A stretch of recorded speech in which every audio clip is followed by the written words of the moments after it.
Brevet session 2022, Polynésie, la plongée sous-marine, partie 3, les paliers de décompression.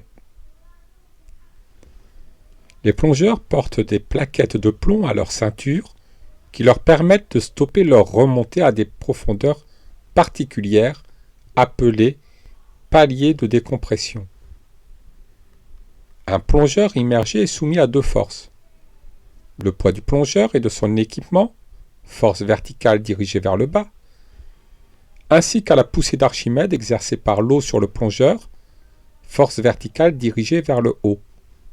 La valeur de la poussée d'Archimède exercée sur un plongeur en fonction de son volume est indiquée sur le graphique à l'écran.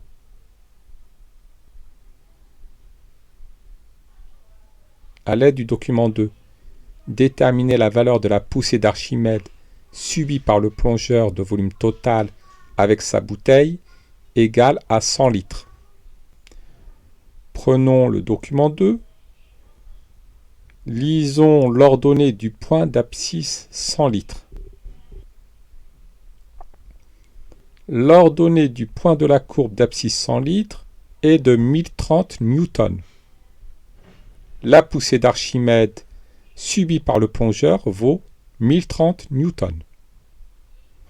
Lors d'un palier de décompression, le poids du plongeur et la poussée d'Archimède doivent avoir la même valeur.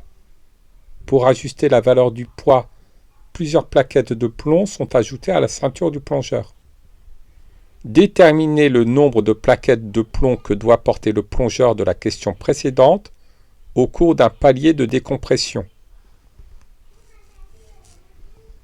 La masse du plongeur vaut 96 kg, celle d'une plaquette de plomb 1 kg, l'intensité de la pesanteur est de 10 Newton par kg.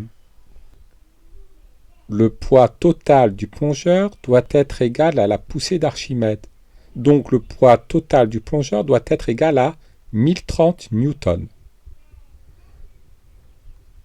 Le poids total du plongeur est égal à la masse totale du plongeur ainsi que de son équipement, multiplié par l'intensité de la pesanteur petit g.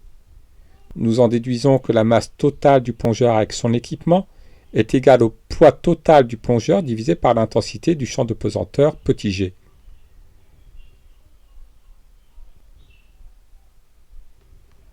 Le poids valant 1030 newtons et petit g valant 10 newtons par kilogramme, nous obtenons que la masse totale du plongeur avec son équipement doit être égale à 103 kg. Notons petit x le nombre de plaquettes de plomb que doit avoir le plongeur sur lui. La masse totale du plongeur avec son équipement est égale à petit m1 plus petit x fois petit m2. Petit x fois petit m2 correspond à la masse totale des plaquettes de plomb que doit porter le plongeur. On en déduit que petit x est égal à la masse totale moins petit m1, le tout divisé par m2. La masse totale que doit avoir le plongeur est de 103 kg. La masse m1 est de 96 kg. La masse m2 d'une plaquette de plomb est de 1 kg. Nous obtenons que petit x est égal à 7. Le plongeur doit donc porter 7 plaquettes de plomb.